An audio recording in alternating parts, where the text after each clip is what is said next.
Texas has been the catalyst of so much nonsense these last few weeks. And if you don't know what's up, I'm gonna give you a quick recap because you need to know, because like I said, shit is getting really real, y'all. So rewind the clock, okay?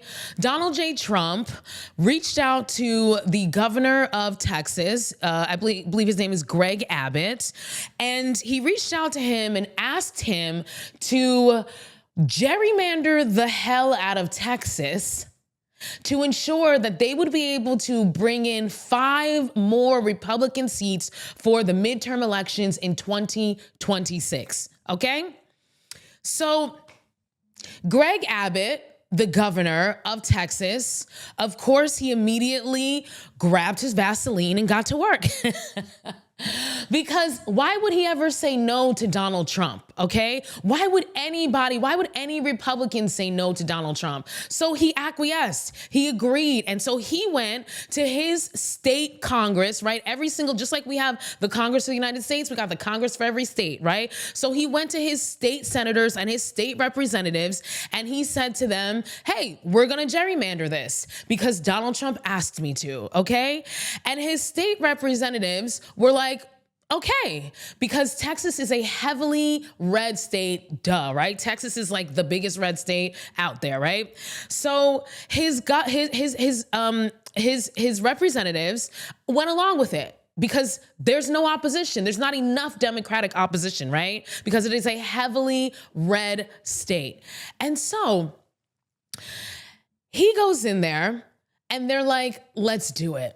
And that begins this political saga. Now, I gotta say this, one of the things that really trips me out is the fact that not only does, look at how many people this has gone through for this to happen, right? This isn't just like Donald Trump waving his hand. Look how many people had to agree to this fuck shit. And let me explain exactly why it's fuck shit. So he agreed to do this, and this is not a redistricting year. He asked him to redistrict, and this is not a redistricting year. We do in the country, typically most states do redistricting every 10 years, typically in line with the census, right? Because that's how they formulate these maps, right? Texas is nowhere near, they're nowhere near needing to redistrict. So they decided to call a special session to do this, okay? So it's not even like this was already on the agenda.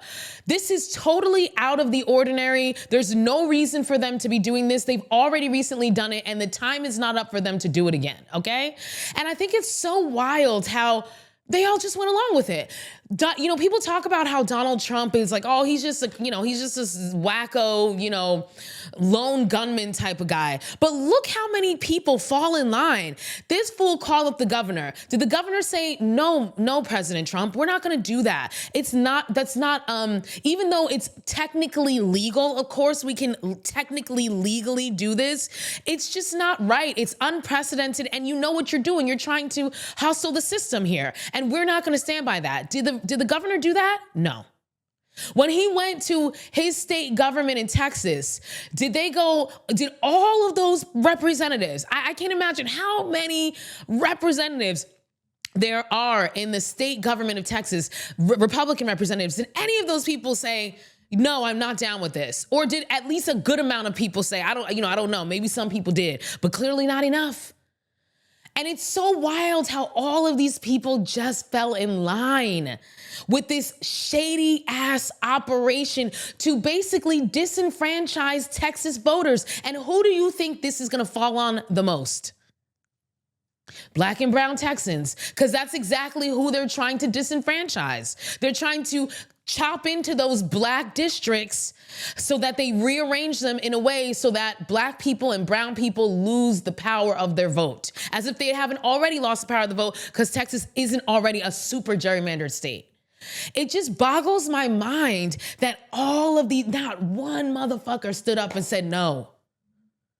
Stood up and said, we're not gonna go along with this. This is not right. We're not gonna disenfranchise our citizens that we represent, because you don't just represent your district, you represent the whole state.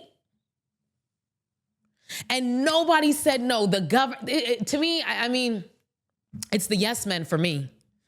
It's the yes men for me. And it's a little scary thinking about that. It's a little scary thinking about how this literal psychopath, who everybody called out as a psychopath when he first started running back in 2016, even on his side, they all just fucking fall in line. Yes, man. It is terrifying to witness. So now they all say, yes, let's do it. Let's do this special session, right? And so what do Texas Democrats do? The only thing they can do, they flee the state, y'all. Let me tell you something. Nobody works harder than a Texas Democrat, boy.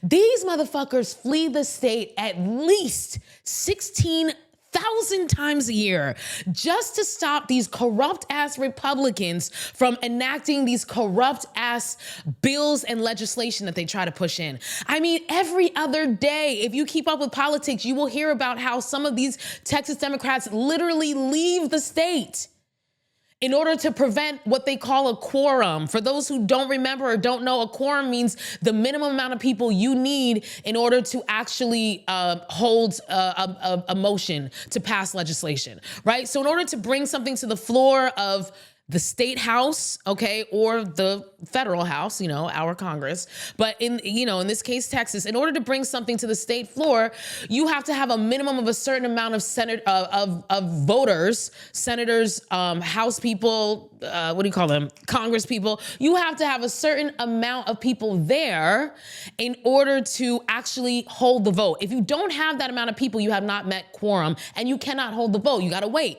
You got to wait for the people to show up for whatever reason, okay? That they're not there. So the only line of defense that a lot of these Texas Democrats have has been to get the hell out of town. They literally have to abscond with their own bodies, which is wild. And so this time around, in order to stop the Texas Republicans from gerrymandering the hell out of the state, they decided a bunch of Texas Democrats dipped. Some of them went to New York, some of them went to Illinois, and the governors, the governor of New York, the governor of Illinois, and they went to some other states, I can't remember, but they were basically like keep hiding them, I mean, this is some like freaking like almost Anne Frank shit, okay? Like they were basically harboring these people who are basically like refugees from their state. This is what I mean when I say this is the time shit is motherfucking real, y'all. What's so crazy is like when we look back in history and people tell these stories, they're gonna be like, you mean to tell me nobody thought this shit was serious when people were running, fleeing, and not just people, y'all, these are elected officials. These are elected officials. This isn't just some Dick, Jane, and Harry. These are elected. So if the people who have the power have to flee, what happens to the rest of us? The regular degulars. So, oh my God, y'all.